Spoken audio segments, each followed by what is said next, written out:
여러분 안녕하십니까? 더불어공산당, 더불어민주당 대통령 후보 행세지를 했던 전과사범 이재명. 이재명의 부산 가덕도 피습 사태 이후에 이재명과 민주당이 계속해서 욕을 얻어 처먹는 그 본질이 무엇이겠습니까?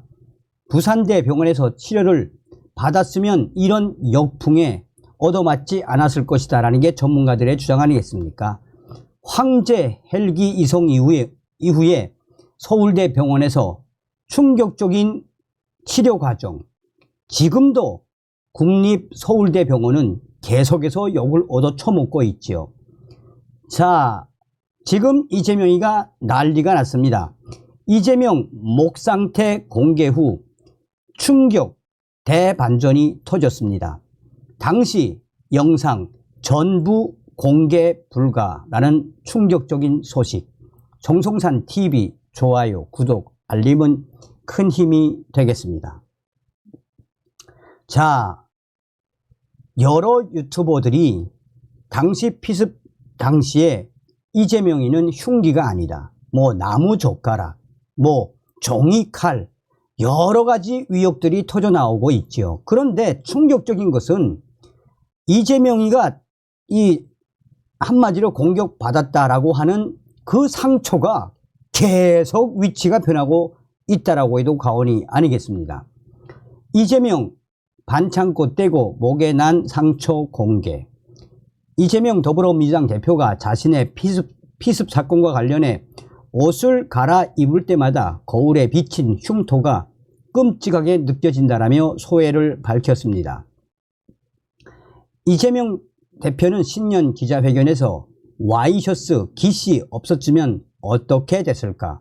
그런 생각이 얼핏 나는 것도 일종의 트라우마일 수 있을 것 같다라며 우리 국민들께서 삶의 현장에서 겪는 고통과 번민에 비하면 뭐 그리 큰 일이겠느냐 위안을 삼고 있다라고 언급했습니다.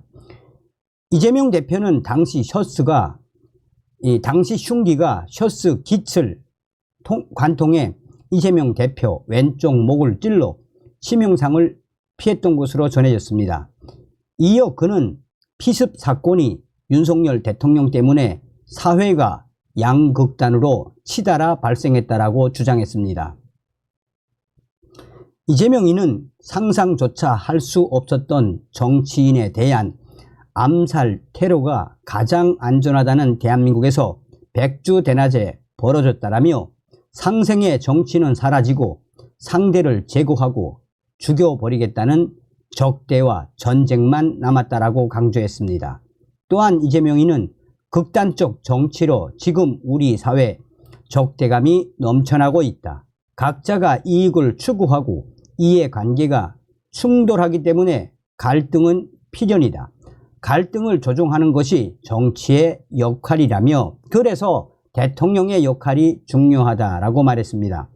그러면서 이재명이는 역대 대통령 누구도 개인적으로 감정이 없었겠나, 권력을 부여받았기 때문에 공적 이익을 위해 그리고 권한을 공정하게 행사하기 위해 노력했다라며 그런데 그 권력을 상대를 죽이는데 사용하게 되니 국민들도 그에 맞추어 더 격렬하게 분열하고 갈등하고 적대하게 되는 것이라고 주장했습니다. 그러면서 이재명이는 이번 저에 대한 소위 암살 시도, 이 정치 테러가 개인에 의해서 벌어진 일이라 생각하지 않는다라며 그분이 저하고 무슨 사적 감정이 있다고 백주에 1년 동안 칼 갈아 단검을 만든 다음에 연습까지 해가며 자신의 모든 것을 걸고 정확하게 목을 겨누어 칼을 찌르겠느냐라고 되물었습니다. 이재명이는 그러면서 저는 그분에 대해서도 참으로 안타깝게 생각한다라며 국민 여러분께도 이 자리를 빌어 호소드린다. 미워하지 마라. 미워하면 미움받는다라고 당부했습니다. 참 전과사범 이재명다운 신년 기자회견이다라고 해도 과언이 아니죠. 얼마나 교묘하게 신년 기자회견에서 모든 게 다 누구한테 있다?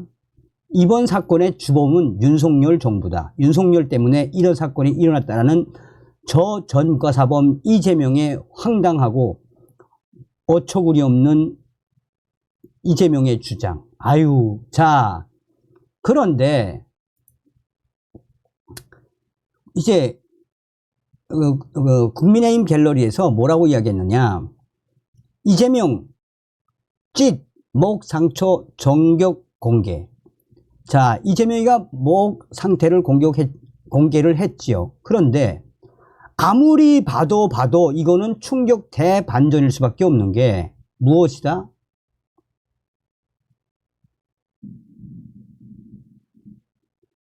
왜 이재명이는 갈수록 상처가 내려가냐? 자, 분명히 당시에는 귀 밑 아니었습니까? 당시에는 분명히 귀 밑에 상처가 있어서 지압을 하는 손이 분명히 귀 밑이었죠. 그런데 이번에 공개한 상처 사진, 저 모습 한참 밑으로 내려오지 않았습니까? 이에 대해 우리 네티즌들이 뭐라고 이야기하고 있다? 역시 전과사범다운 충격적인 대반전이 터졌다라며, 사실상 당시에 이 비습 당시에 목의 상처는 분명히 귀 밑이었는데 이번에 공개한 곳은 거의 통 밑.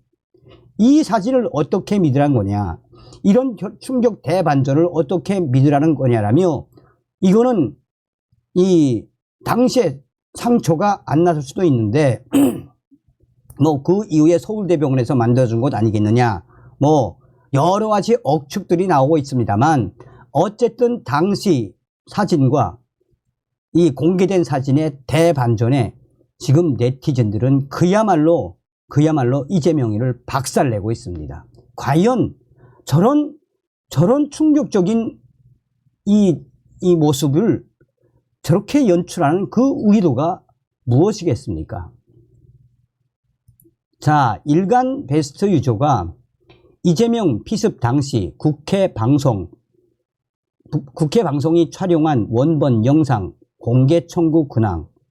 자, 당시에 KBS도 MBC도 이렇게 당시에 사진을 촬영을 다 했지요. 이 유저는 다시 한번 올리는 이재명 피습 당시 상황 짤 사진, 3대 방송용 ENG 카메라가 최근접 거리에서 정확하게 이재명의 모든 상황을 녹화하고 있는 모습, 좌측부터 국회방송, KBS, MBC 순서입니다. 국민신문고와 정보 공개 포털을 통해 방송통신위원회로 방송 3사의 촬영분 원본 정보 공개를 요청하였으나 방송통신위원회는 각 방송사의 방송 촬영본을 임의로 수집할 권한이 없기에 방송분 원본을 갖고 있지 않으니 정 궁금하면 내가 직접 각 방송사별로 요청을 해봐 라고 해서 각 방송사별로 정보 공개 요청 경로를 찾아 직접 요청을 했고, 우선 KBS가 먼저 답을 보내줬는데, 이재명 대표 피습 당시 촬영본 원본 공개 청구. KBS 뉴스에 대한 관심에 감사드립니다. KBS가 인터뷰 등 취재 활동을 통해 확보한 영상은 방송국의 핵심 자산으로 외부에 제공할 수 있는 경우가 지극히 제한되어 있습니다. 또한 KBS 방송 강령 제36항은 영상, 녹음 등으로 취재한 방송 자료는 명백하고도 절실한 국익이나 공익을 위한 경우가 아니면 수사기관을 비롯한 외부에 공개하지 않는다라고 규정하고 있습니다. 따라서 요청하신 원본 영상 제공은 어렵다는 점을 양해 바랍니다. 자, 이 유저는 영상은 있으나 공개할 수 없다. 그래서 판을 어떻게 키울까 고민하던 중 국회 방송에도 공개해달라고 했는데 답변이 도착함. 일 개인님이 2024년 1월 17일 이재명 피습 당시 영상 공개 요청권으로 신청하신 정보 공개 청구서가 국회 사무처에 접수되었습니다. 일개인님이 2024년 1월 17일 이재명 피습 당시 영상 공개 요청건으로 신청하신 정보 공개 청구에 대한 부전제 등 결정이 통지되었습니다. 그러니까 이 유저가 뭐라고 한다? 부전제로 결정 통지. 이게 뭔 소리냐? 내가 원하는 정보를 지들이 갖고 있지 않다는 뜻입니다. 즉 이재명 피습 당시 촬영 본 영상이 없다고 구라치는 것. 그런데 과연 진짜로 촬영을 안 했을까? 아니면 촬영한 원본을 지웠을까? 이것도 나름 언론인데, 참고로 저 방송용 ENG 카메라는 촬영하는 영상을 실시간 근처 중계 장비가 설치된 중계차로 전송할 수 있습니다. 즉 저 카메라의 메모리와 동시에 중계 장비의 메모리에도 영상이 저장됩니다. 그런데 그걸 지웠다? 아니면 녹화가 안 됐다? 이거 믿어야 하나? 난 못 믿겠는데. 사실 정부기관이나 관공서 그리고 공영방송국에 정보 공개 요청을 시도할 경우 거의 대부분 결국 부전제라는 단어를 마주하게 됩니다. 이는 지난 4.15 부정선거 당시 나름대로 여러가지 정황을 포착해 각 투표소별 CCTV에 대해 공개를 요청하였으나 결국 부전제라는 통지를 받은 바 있어서 잘 알고 있습니다. 참고로 관공서 입구를 촬영하는 CCTV 원본 영상은 누가 임의로 절대 지울 수 없는 정부의 공식 자료이기 때문에 만약 이 영상이 저들의 주장대로 촬영이 되지 않았다? 누가 임의로 지웠다? 증거인멸죄가 됩니다. 이게 2024년 대한민국의 현 주소. 아직 한 발 남았다. MBC 끝까지 간다. 왜 방송국에서는 이렇게 이재명과 관련된 이 영상을 틀어막고 공개하지 않는 것일까요? 영화 아수라 같은 이재명의 충격적인 일들이 계속해서 터져나오고 있습니다. 다음 시간에 뵙겠습니다. 멸공.